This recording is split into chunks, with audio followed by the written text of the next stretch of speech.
Let's get started with our next talk. I want to welcome Alvin Fong and James McGovern over here from both, I think, are running OWASP right now.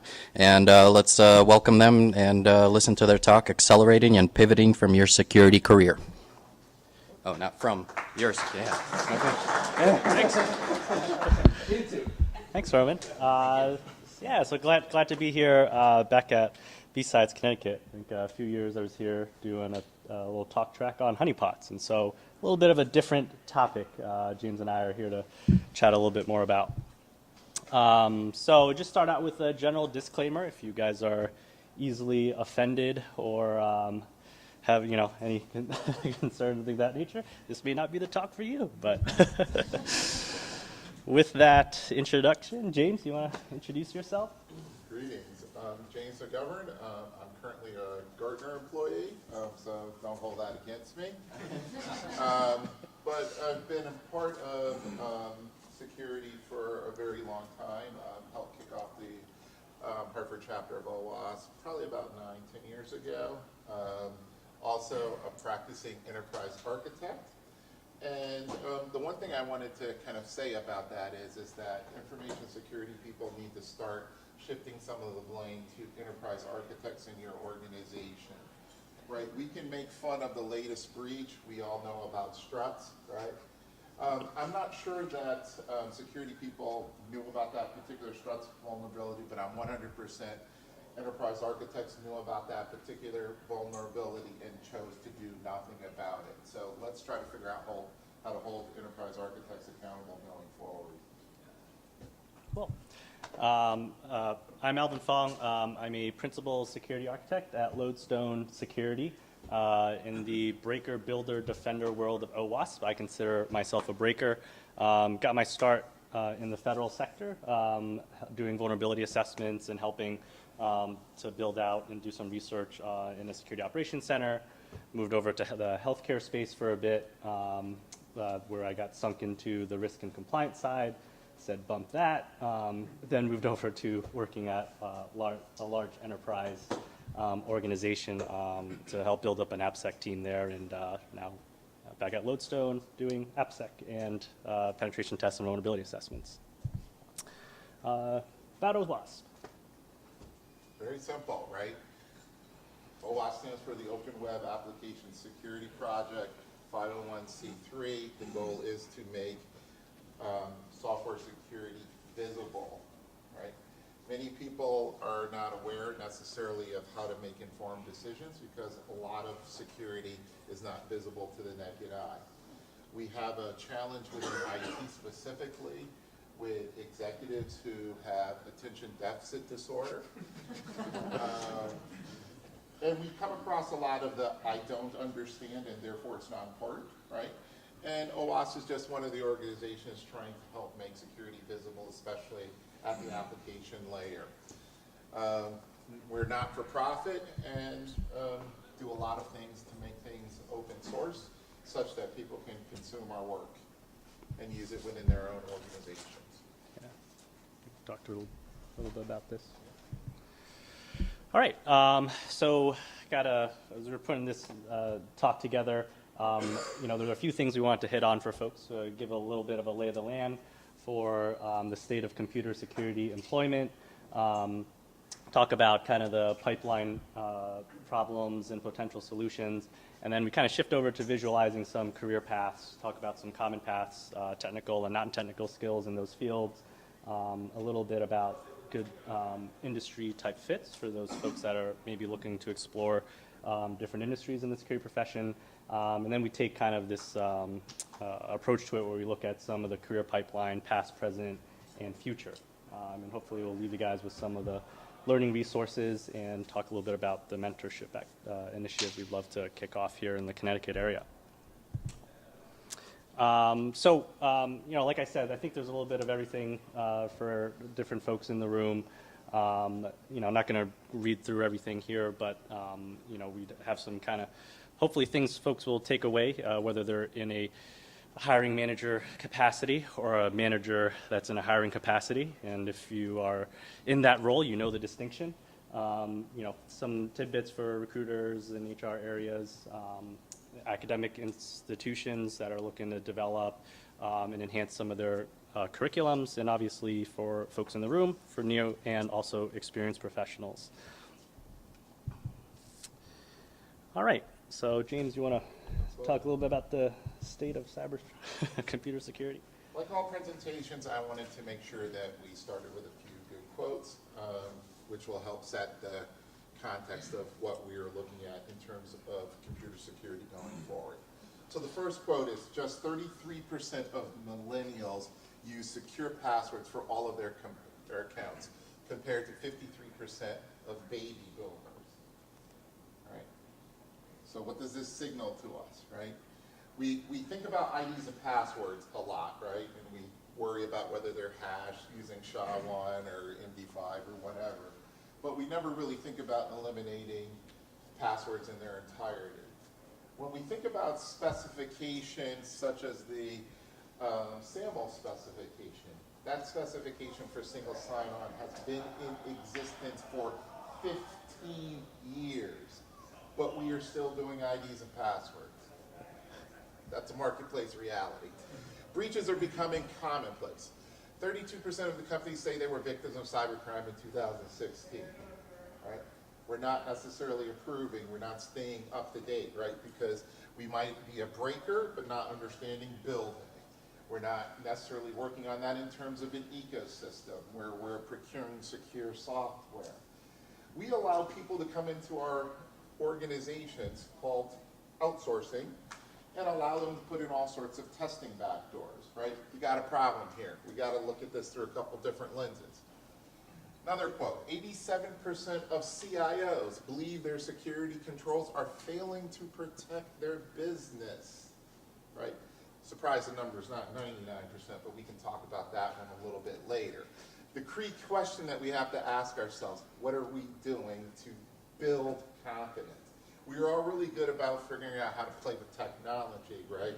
But if people don't fundamentally trust that we are competent to secure the enterprise, are we really a profession? The human attack surface to reach 4 billion people by 2020, okay?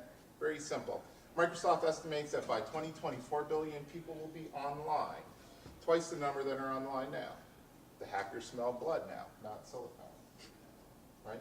So we're going to have a big problem, not necessarily worrying about cross-site scripting, SQL injection, firewalls, SSL, 128-bit encryption, SHA-1, those types of things, right? We're going to have a major social engineering problem coming up.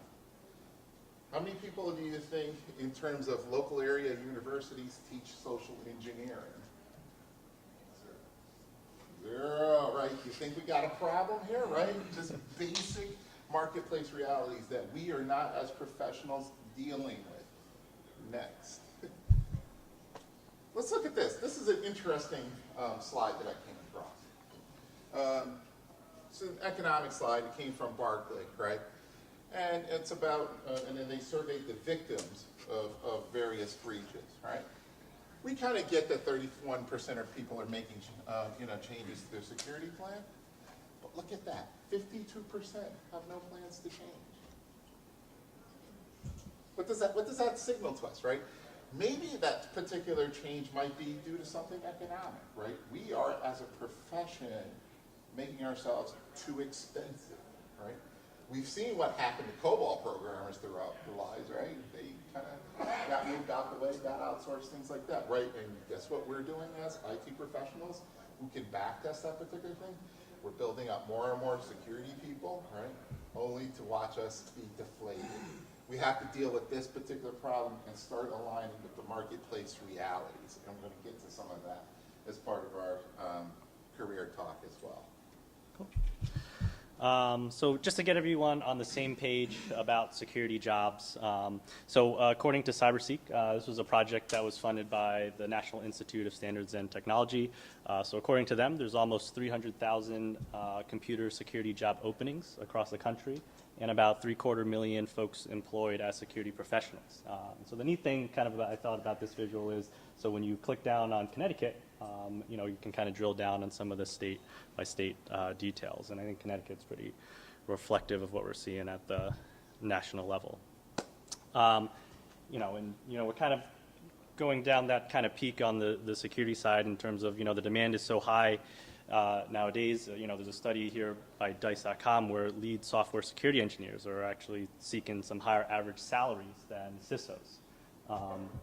So it's interesting to kind of see the variation here of the different security professions, you know, whether it's AppSec or computer security or, you know, those type of leadership roles.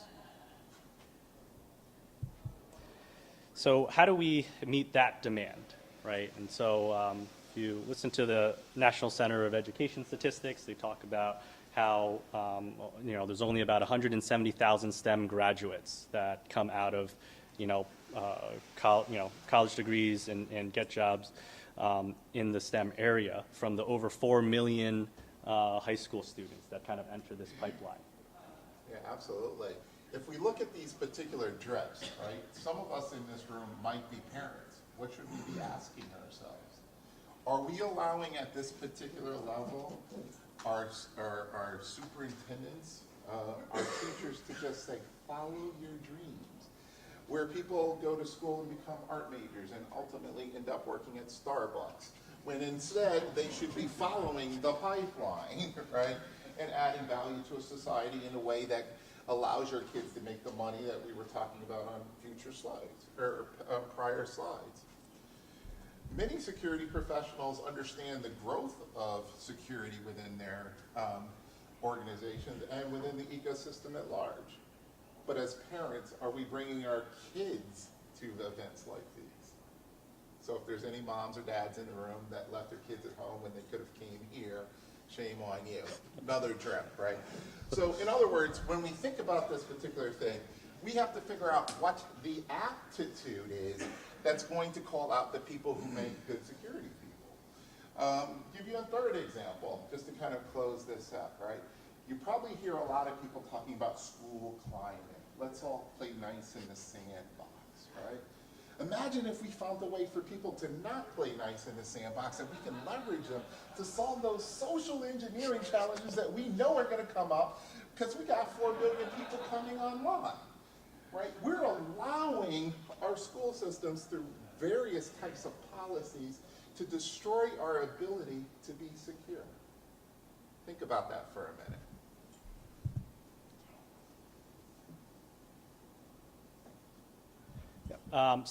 Kind of, you know, as James kind of mentioned, when we look at millennials overall, you know, this was a study done by Raytheon back in 2013.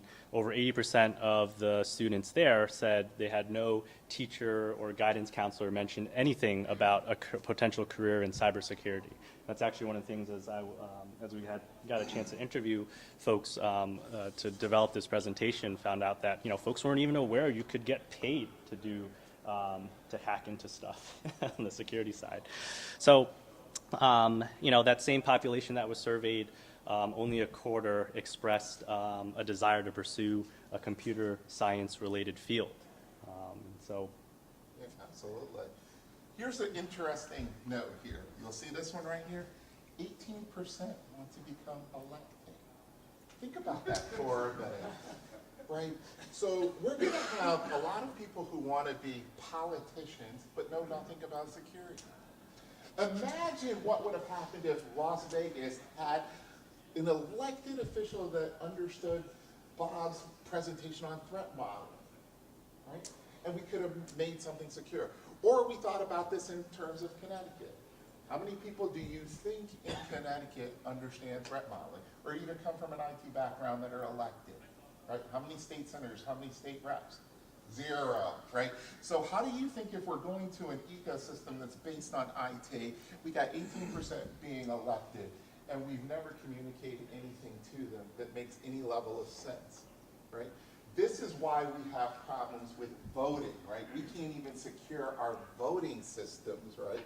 Which is an issue that's bipartisan, by the way, right? So it's not about being Democrat or Republican. Yes, they argue it through different lenses, right? But fundamentally, has anyone ever handed an elected official, the person in the state of Connecticut that's responsible for buying, certifying voting machines, a threat model? Right? We got some things that we have to connect up here, right? So let's try to figure out how to kind of not only think about it in terms of current state, but to figure out how we can help our children, millennials, right, so that when we're leaving this in a future generation, that they can take over and make our world a better place. Let's make that 18% a security goal going forward. Yeah, you know, we look at kind of the last couple of years. I mentioned the first survey was done in 2013, and you know, some of the you know, awareness is starting to increase, right? So you know, teachers mentioned security being a career option. You know, this past year, it seems like 54% of the millennials were surveyed were aware of computer security as a profession. Kind of that same survey, about 40% reported that they knew what the job tasks of security professionals actually were. I've been in this industry for 10 years, and I still don't know what those job tasks are, but maybe I should have surveyed the same folks Raytheon did, and they would have helped us put together this presentation. So, you know, one of the things to kind of poke at here, and I know the text is a little bit hard to read here, but on the left side you have, so this is a graph of all folks awarded bachelor degrees from institutions between 2009 and 2010. And if you look at kind of that left side of the graph, there's a section on computers, and it's less than 4% of all bachelor degrees that are coming out. And so if we limit computer security to only those computer-related majors, you know, we're not getting that real diversity of perspectives and awareness at the collegiate level. Absolutely. So for example, on right here is a mention of law enforcement. By a show of hands, we all know that, let's take medical devices, whether it's insulin pumps, blood pressure monitors, pacemakers, right, have all had security breaches. How many people have confidence in their local police department or the state of Connecticut law enforcement in being able to detect that when someone does an injection attack and starts shutting down people at the stadium? Anyone want to raise their hands for that one? No, right, we got a problem here, right? So there's other things that we can do to start connecting the dots in terms of the different majors on this particular side, right? Whether it's public administration, we have to understand how to connect security principles into the FDA, right? Because we got the FDA approving medical devices, right, without any security awareness, right? We can understand things like visual arts, right? Maybe if we start coming up with visualization reports and new ways to visualize information, we could start seeing certain threats and vulnerabilities to our ecosystem.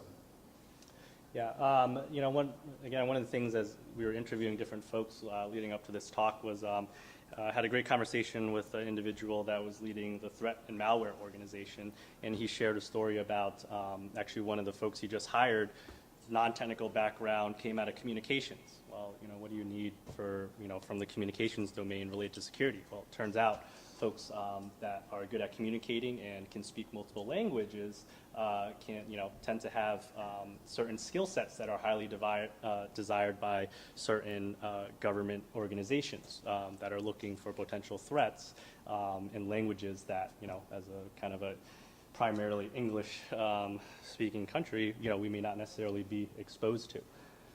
So I think that's just kind of one example where, you know, if we get some of this awareness out into these different kind of majors. At one of our recent UConn sessions, we challenged some of the students at the Cybersecurity Club there to pull in folks from the business school, the medical school, the law school, so that we can kind of get those security conversations going for some of those future business leaders and medical professionals. All right, James, how do we fix this? Absolutely. I believe this is a particular problem space that we have to start at K through 12, right? Waiting to start a computer security career at a later age is the wrong thing. I've already pointed out why I think school systems need to particularly change in terms of their thought processes. How many people are familiar with Roots Asylum? One, two, okay. It's kind of important to know that if you've ever heard of the DEF CON as a hacking convention, they have what's called Roots Asylum, and it's the DEF CON for kids. it's held in parallel, okay? So kids get the opportunity to learn from adults, and they're guided through learning crypto. They understand social engineering, those types of things. Great vacation to take your kids on if you truly want to expose them to the real world. These are my two sons. They both went a couple years ago, participated in Roots Asylum. And one of the really cool things that they do there is that they actually teach them how to break things. These guys found the bug in a Samsung TV, and they give out scholarships and things like that for the kids. So great way to kind of connect that at a very early age. This year, the United States Army realizes that they need to start teaching kids as well and started sponsoring many of the events there. There's a lot of events like that are kind of occurring, and we have to figure out how to bring the same thing to children in Connecticut. Okay. In terms of academic institutions, right, I think you've gotten the sense that we need interdisciplinary programs, right? If we are going to procure secure software, right, we need to make sure that people that understand finance, people who understand law, right?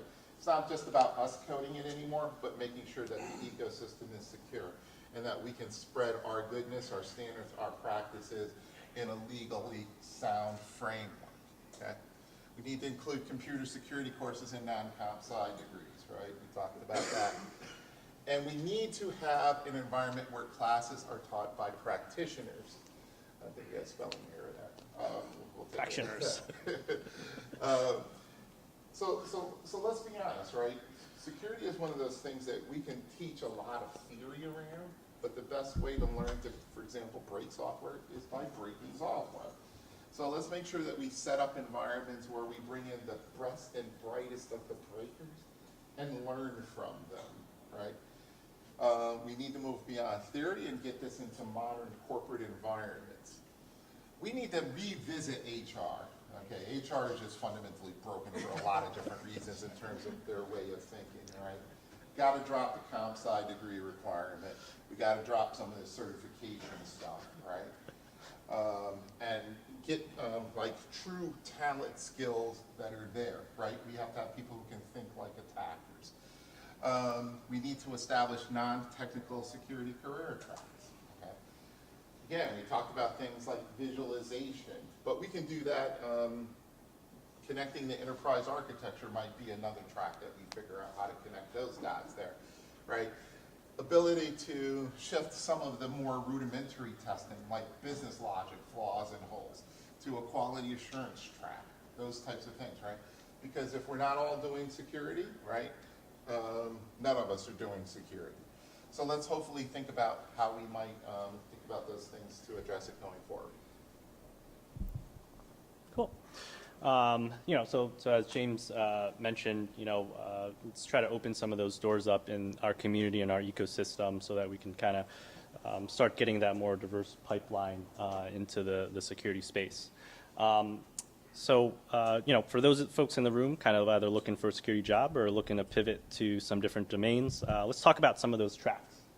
So I know there's a lot going on here, but I really like this picture from Henry Jiang. He's one of the CISOs over at Oppenheimer and company, and it really gives a nice visual and lay of the land at a variety of security disciplines. If you know a security discipline that is not reflected here, feel free to shout it out. We'll get that added to the graph, and it's not a complete taxonomy of all the different domains, but I think it does a really good job of trying to break it up into different domains. That we'll talk through in some of the coming slides. Oh.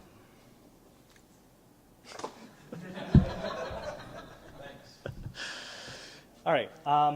So one of the other things we wanted to kind of build into this, being kind of on the builder, breaker, and defender kind of track, is to really think of a visual way to depict where some of these skill sets kind of overlap, right? And so depending on kind of where you are in your career, there's certain places where some of those technical security skills overlap, so you can easily try to pivot into some of those types of roles. So one example might be vulnerability management. We can kind of see it's along kind of the defender path that has kind of a breaker aspect to it. And so, to really understand those vulnerabilities and manage them, you do have to have a sharpening kind of skill set around, how do you exploit some of those vulnerabilities to really understand some of the impact of them.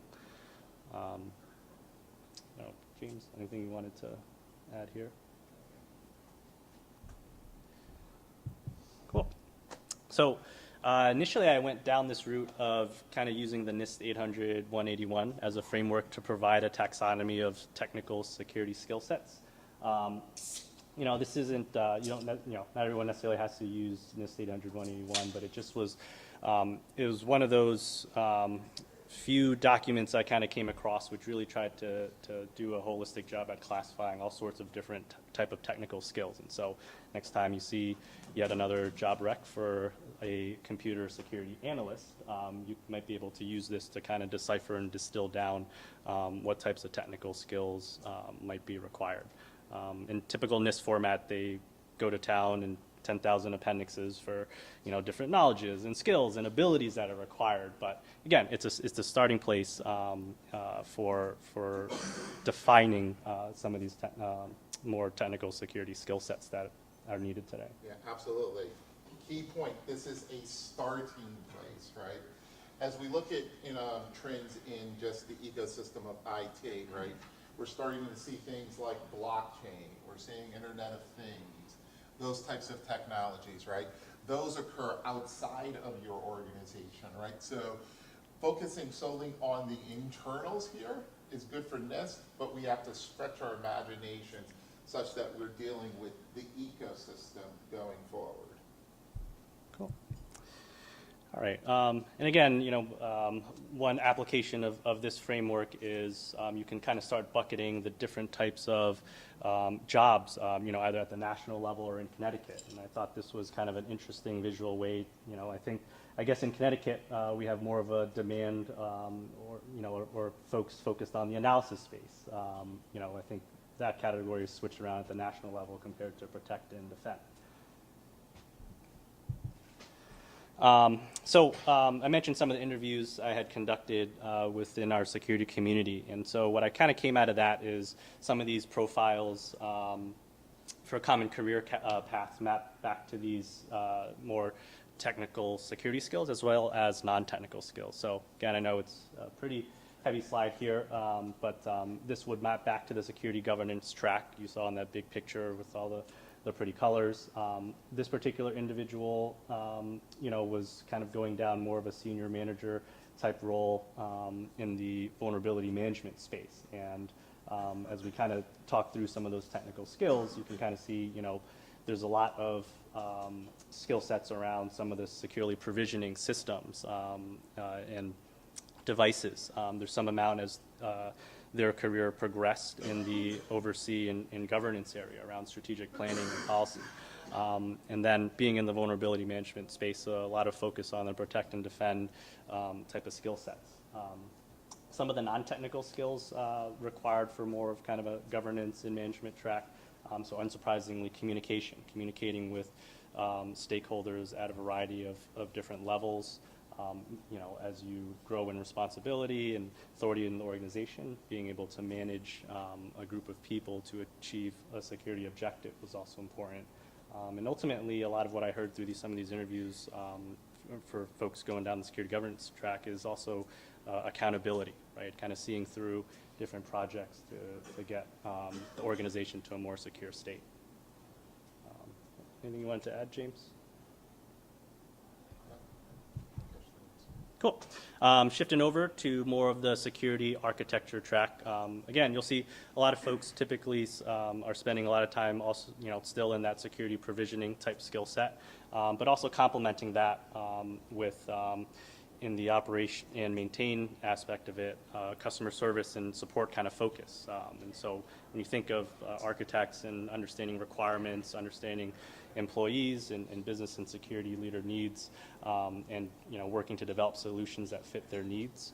I think with some of these common career path tracks, what you can do is I kind of had this vision building out to this where, if you could kind of go through your resume and pull out these technical skills and you built this picture, what would yours kind of look like, right? Because that could give you an indication of some career tracks that you could potentially pivot to. For folks that are just entering into security, I hope this gives you guys an idea of maybe some of those technical security skill sets that might make sense to focus on, whether you want to be a security architect or someone doing penetration testing and so on and so forth. Any questions just on kind of how these slides are laid out? I know it makes super sense to me. When I reviewed it with my fiance last night, she said, "What the heck is going on this slide, Alvin?" So if you guys have questions, feel free to ask of, how this, this is obviously all mapped back kind of to that NIST framework, but hopefully this provides kind of a neat little visual package for folks to see some of those paths. The third track here that I tried to build kind of a little profile for was focusing around security operations. And so a few of these individuals, started off on the software side, got into the security side, and then kind of went down further deeper into the reverse engineering side, and have kind of reached this state as more of a group lead. And so unsurprisingly, they spend a lot of their time analyzing threats and exploits.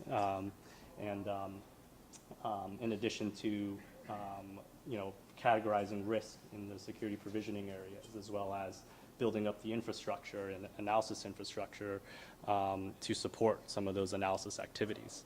I'm sure you've noticed by now a common theme around communication. Literally every interview I conducted, folks mentioned communication as one of those critical skill sets that only really gets more increased focus and increases in importance as your security careers mature.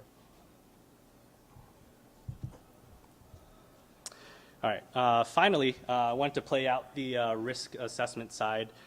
Unsurprisingly, it starts with a risk management focus, but it also involves a lot of education and awareness and communication as you get more senior on, especially with executives, right? Helping folks understand what the risk is, and then also supporting you and mitigating it and programming around risk management. Similarly, more in the computer security space, vulnerability assessment and those types of management skills become a pretty obvious focal skill set. So you can't do a security talk on careers without answering the second most popular question outside of where to start in security, by answering the question of certifications. So as part of that same NIST project, they also did kind of a supply and demand almost of all the different certifications at the national. So on the left is the national level, on the right is the Connecticut level. What's in orange is folks that have those certifications, and what's in blue are openings requesting certification. So we talked a little bit about the HR job function earlier. What I'll share is every interview said certifications were important because the job recs required it, and every individual also said once they got into that job, those certifications provided little to zero value after obtaining it. So we got to fix this kind of certification thing that's going on here.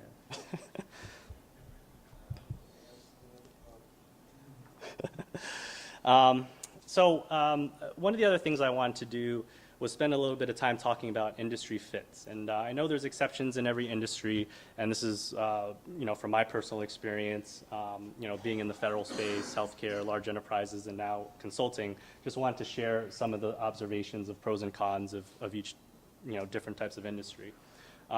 I think the security research and consulting space gets you a lot of exposure to a wide variety of organizations, as well as really sharp and talented individuals across a lot of different industries. And so for someone starting out in the career, it could make a lot of sense to be part of a security research organization or a consulting organization. Now, like I mentioned, there's pros and cons of each. I can personally attest on the consulting side, after doing 3 weeks of traveling, that is definitely a con in my book. One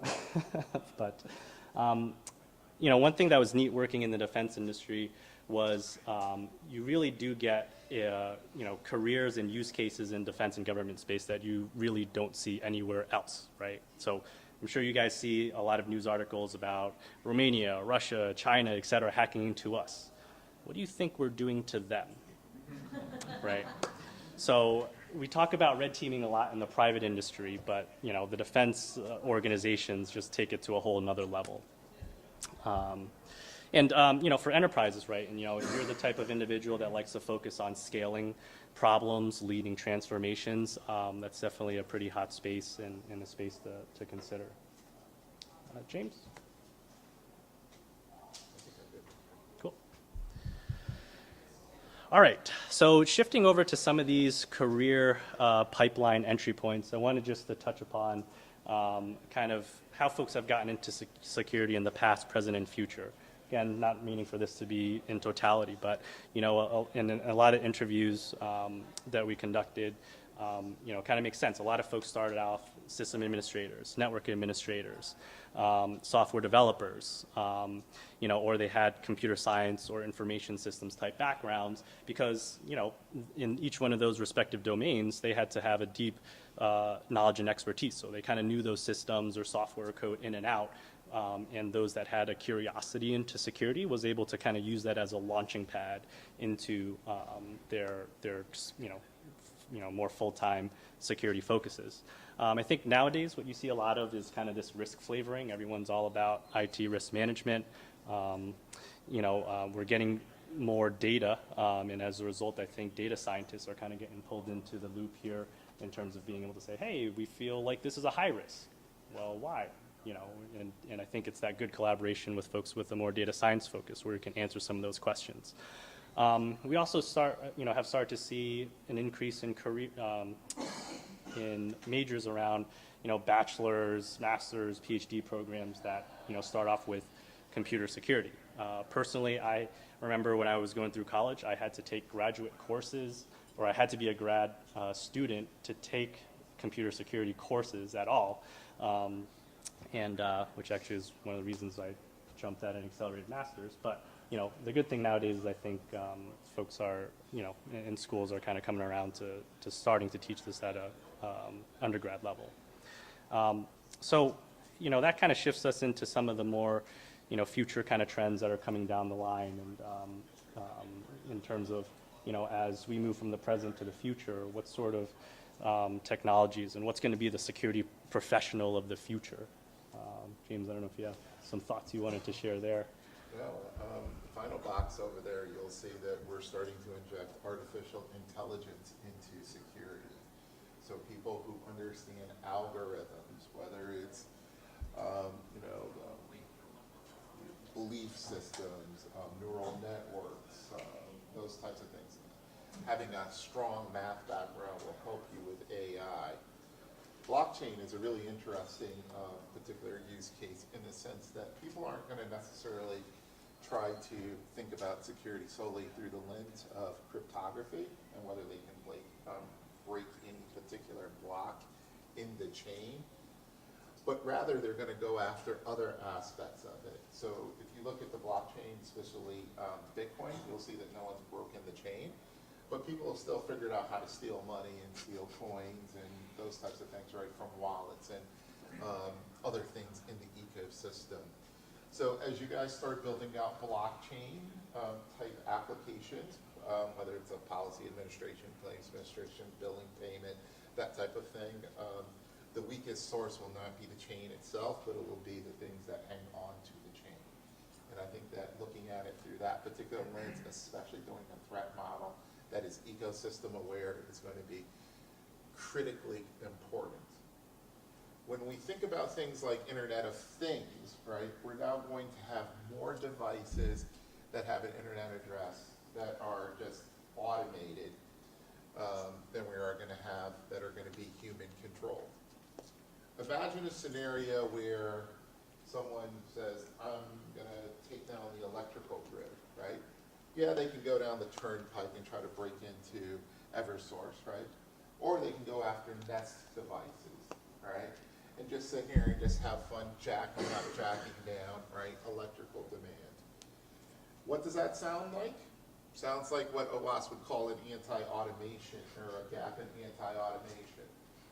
If I were to ask security professionals in terms of IoT, what's their defense for anti-automation? You know how many blank stares I get? Yeah, okay. So there's some things that we need to do and start thinking about in that particular space, especially around IoT going forward, and there will be career steps that you'll need to think about there as well. Cool. So kind of taking it back to some of the different computer security jobs, right? So if you believe all of the news, right? So security spending is increasing, jobs are unfilled, damages are going over 9,000 bajillion, right? So, you know, it paints a pretty rosy picture. You know, and some of the research we were actually doing, you know, it was kind of came from this site of Cybersecurity Ventures. When you start looking into the data, I would kind of caution you guys when anytime you read an article or something, look at what the data source is. Some of these sites just literally have no data source and is just really just clickbait and pushing out these articles to paint a picture focused on some agenda they're trying to accomplish. But, you know, everything is on the up and up, right? And it kind of made me think of, where have we seen this type of cycle before, right? And so on the graph on the left, right, this is a chart between 2000 and 2010 of jobs in Silicon Valley. I'm sure a lot of folks in the room experienced going through that .com bubble explosion, right? So I feel like security is kind of here on the upswing, and we're headed for that cliff. And in a similar way of, you know, on the right side is employment in computer, Silicon Valley high-tech businesses from 2000 to 2009. You know, a lot of these legacy kind of security jobs or security jobs of the past, right, are probably going to get gutted immediately after we fall off that cliff. So what are some things that we can potentially do here as we think about what the future computer security professional is going to look like? Very simple. We've identified some critical new skill sets for cybersecurity that are very important, right? Security monitoring response is not going to be things like PCI section 10.2, thou shalt review your log files daily, which no enterprise knows how to freaking do, let's be honest, right? Because you know what, we never told the developers like what to log, when to log, where to log, how to codify that such that a reviewer can actually do that competently, right? So there's technologies coming out in this particular space that are going to add business context to logs such that they know what they're looking at. We need to have identity and access management, right? We got to solve this federated problem, but we got to go deeper than that. We got to start converging physical and logical, right? So imagine a scenario where someone in this particular bank is, you know, logging on in the parking lot, right? We don't tend to correlate those two things, but we should going forward. We got to understand data governance. We move a lot of data, whether it's via EDI, web services, whatever, right? And we're not doing the basics of that very well either. Give you an example. Many companies are building web services, microservices, those types of things. Vast majority of security departments will, of course, open up the firewalls to let all of that traffic through. They'll make sure there's strong identity, right? But they don't ever look at the payload. In web services, you can do something as simple as XSD string, okay? Which means that it has no input validation, no regular expression. They don't specify the amount of times that it occurs, and therefore, you're just creating more and more holes as we keep punching holes into the firewall. Embedded security programming. We're going now Internet of Things. And this is an interesting path, right? Because we're starting to buy consumer devices to do many different things. Imagine a scenario where someone determines that you can put Google Home devices in your legal department to save money on lawyer transcription, right? Lawyers like to go blah, blah, blah, blah, blah, right? And therefore, you might want to automate that using home-type technology. So imagine if we're not understanding how to do security analysis on those types of devices. Again, we create a particular problem space. Advanced network engineering is going to a very, very interesting place. This week was the Gartner Symposium event. There are companies working on things called dispersive technologies, where they are changing up and spraying routes, right? So you'll have, let's say, for example, if you're routing normally, right, all traffic to, I don't know, Yahoo goes this path, all traffic to AOL goes this path. They're working on dispersive technology such that the packets get evenly sprayed, right? to prevent sniffing and those types of things. And when you're starting spraying things and you're spraying things securely across different routes, right, you can replace VPNs and those types of technologies as well. So it's going to require a different conceptual way of thinking about that. Google dispersive technologies for homework. In terms of kind of cloud, right, we're putting more and more things into the cloud, right? So we're putting things into containers that we do not control. We are even going towards a model called serverless computing, right? Where we're just focused solely on the business logic, right? So it's not about point, aim, shoot, web vulnerability scanning tools, right? It's not about any of that anymore, right? We got to have to get a lot smarter in terms of understanding business logic and variants that occur there for us to get the skill sets right. So those are just some of the things that we need to kind of start thinking about in terms of new security skills. Cool. All right. So, how do we, kind of pushing forward on that, how do we prepare for kind of that upcoming cliff security's headed down? What are some different security paths that you might be able to focus in on? And I'm sure there was some influence here, but somehow we arrived at a quadrant, James.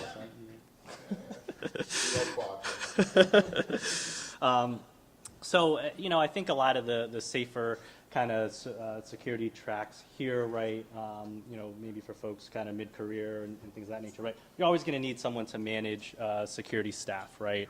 Companies are always going to have vendors. There's always going to be some education and security component to the profession, right? I think there's some things that are a little bit more also going down the innovative path that we're not really focusing on as an industry. I know a few of the guys from Lodestone are here in the room today. We keep constantly harp on this every other week, but privacy and usability, right? Who's designing those types of solutions? Who's making security usable? For business owners, security is always just seen as something that gives them less usability, right? So, another kind of more what I affectionately call the dead zone is careers where, it's starting to become more commoditized. And again, apologize to the folks on my team, but I think penetration testing is headed down that cliff as well. Network scanning and security. Wow, it really feels funny saying that on the consulting side, doing penetration testing, but we'll see. The concept of IT auditors, right? James mentioned a little bit about blockchain, and when you have, the cryptographic principles around kind of auditing and securing that trail, who the hell needs an IT auditor anymore? Are there any IT auditors in the room? All right, okay. No one at least willing to admit it. Kind of following laws of supply and demand, right? You can always target some of those more niche security career paths. That not everyone is doing, although I know Robert came on earlier in threat modeling. We were chatting a little bit about OWASP, right? At some point that was niche, and now it seems to be all, very much kind of in vogue and something that all companies are talking about. The downside of those potential niche career paths, though, of course, are, at some point they may just kind of fall off that cliff when it's no longer popular or, kind of go the way of COBOL, let's say, right, as James kind of mentioned earlier. On the x-axis, there was a little bit of a, I don't know if folks had kind of caught it in the room, more of the, James, actually, you could probably explain that one a little bit more. Yeah, so what we put on the slide is really simple. Myers-Briggs, if you guys are familiar with Myers-Briggs, we wanted to also look at this through the lens of Myers-Briggs, right? So I'll call it the traditional INTJ towards the left, right? You're introverted, that type of thing, right? And you're judgmental. Really good if that's your personality type to get into malware analysis, right? You can hide out at your desk and do pen testing, right? You don't have to talk to those nasty business people that, that don't understand, right? You can kind of do that. But if you go over here to the ENTP, right? ENTPs are energized by communication, right? So, we got over there, we got things like threat modeling and up top, right? App security DevOps, right? Because we got to start selling, we got to start communicating, right? You cannot be effective as a threat modeler, right? If you don't want to engage in people, right? So make sure that you're thinking about, not just in terms of skills, but in terms of your own personality to guide your career. The other dimension I will say that's somewhat less apparent in this particular model is, I will say that everything over on this particular side, you're a hero when you get a win for a week or two. Okay? You penetrate a network, you penetrate something, you'll get a pat on the back, and it's good for about 2 weeks. Yeah. All right? And you have to do a lot of that. You got to do a lot right? Lots of iterations to get lots of pats on the back, right? High volume, low duration, lasting stuff. But when you're over here in terms of threat modeling or you're working on privacy, right? That's the harder work, right? Takes longer to get cred, right? But that cred lasts a lot longer, right? So think about it through a couple of, so when you're laying out your skills, don't just think about it as I need to know X, Y, and Z. I want you to think about it in terms of your personality and how often you need a pat on the back. Thanks, James. every 1 or 2 weeks for myself personally, James. But all right. I know we're running a little bit out of time here, but I wanted to provide some resources, and again, kind of did the mapping to kind of the NIST framework here. Right. There's one of the former colleagues I had worked at when I was in the federal and defense industry, working at a company called MITRE, came up, launched a site, Open Security Training Info, and literally they recorded every training that we went through in what was known as the MITRE Institute, everything from x86, intro to that, to reverse engineering, vulnerability assessments, rootkits, etc., and published it all and made it all open, probably much to the chagrin of the MITRE overlords. But and there's earlier this year at BSides Boston, they did a whole track just on non-engineering security careers, and I thought that was good to highlight for folks, as we mentioned kind of at the beginning of this talk, that are not necessarily in engineering fields. What are some of the different opportunities that are available there? And of course, there's all sorts of conference talks on YouTube, OWASP, BSides, DEF CON that are published and available. If you guys can develop some sort of AI machine learning algorithm for like sorting through those talks so that, instead of searching through all of them, right, I can just go, I want to learn about pen testing and have it just come back with all those, I think there is a startup security for you. Finally, I should also mention, some of the folks on our team was using this, and I was starting to dig into it. And these aren't all the classes available at Cybrary. What I liked about them was a lot of their courses are open source and free. But if you're looking to pivot to different technical areas, definitely check out their repository. They've got a bunch of great talks in pretty much all of the different security domains to at least, kind of get a start in getting a little bit smarter in these areas. All right. So my secret hidden agenda was to talk a little bit about mentorship, and I'm going to send some sheets around. One of the things that James and I have been talking about was kind of more from a mentoring angle, right? We talked about kind of that apprenticeship type mentality, and what we wanted to do during this session was try to figure out, folks that are out there, are there folks that are open to mentoring kind of others, as well as folks in the room that may be looking for mentorship. Mark down if you're a builder, breaker, or defender, and we want to kind of start an initiative to kind of help out. At the end of the day, it's a community, right? It's a security community here in Connecticut, and it's a unique community. And I think the more that we can do in terms of not just looking at websites and things that will teach you the technical training, but the people-focused sides, the resources that we have here in Connecticut as a community, I think the better place that we will be in. So I'll send some sheets down kind of on both sides. Oh, okay. Sorry. I think that was pretty much the end anyway. I know, James, if you had any takeaways. No, so very, very simple. Hopefully you'll think about the state of security employment, not just think about it in terms of current state market demand in terms of job boards and the skills that they're asking for, but to essentially align them with future state technologies that we know are coming down the pipe. Solve the pipeline problem, right?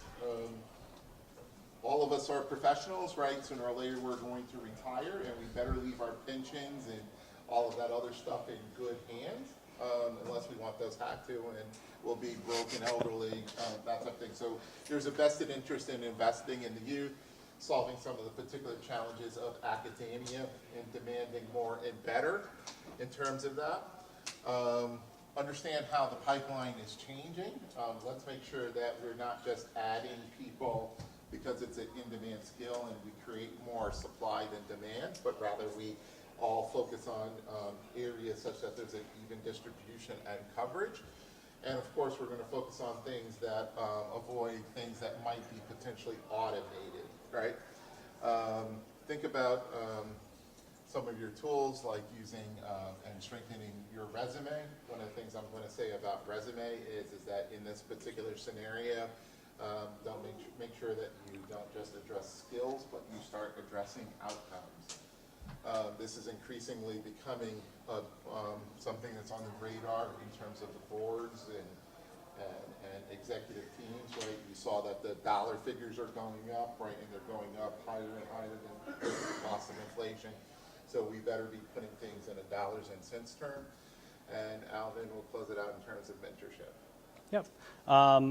Yeah, and I know Roman's throwing me death stares here. I think we're going over time a bit. So, yeah, so for the mentorship aspect, we're going to collect those sheets. Again, if folks are interested in volunteering to help kind of drive that forward, I think that's definitely something that we want to focus part of this year and the coming year on in terms of helping to build our security community.